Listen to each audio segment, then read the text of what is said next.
Hey guys, so Xiaomi recently launched the newly released Redmi Pad SE 8.7.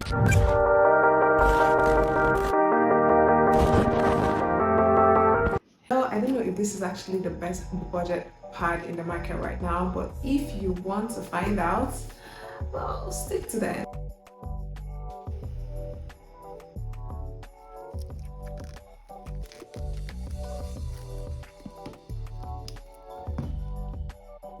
So as you open the box, you would see the pad itself, and obviously you're going to be seeing the paperwork and the 18 watts fast charger, which is a type C of course, and then you're going to be seeing the SIM ejector tool. And yeah, so let's basically check out what it looks like. So the first impression I had of this is that it's actually pretty sleek in the hand. So I'm going to be diving deep into the design so that you can have a feel of what it looks like for those that are looking forward to get it. So let's ride. Let's talk about the design of this pad. It has a minimalistic build which comes in 3 colors, which is the Aurora green, the sky blue, and the graphite gray. And from my experience, it actually has a very solid feel when I touched it. Let's dive into the display. The color looks pretty decent from streaming videos on YouTube. What's your take on the display? Let me know in the comments below. And it also comes with a 90 Hz refresh rate, which allows you to toggle between the 60 and the 90 Hz. This helps in improving your battery efficiency by adjusting the refresh rate to the current activity.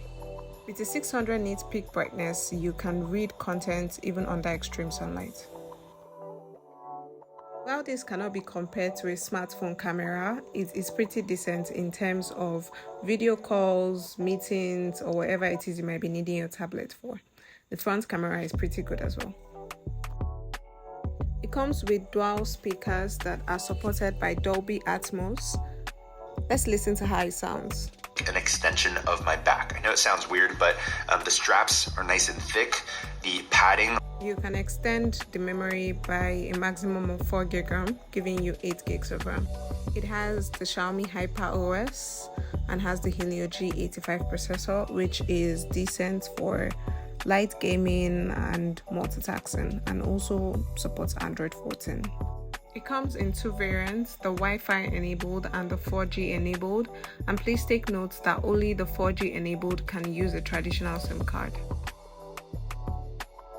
The large battery it comes with can take you for an entire day without charging, and it comes with an 18 watts fast charging. But if you found this useful, don't forget to like and subscribe. Until I see you next time, bye!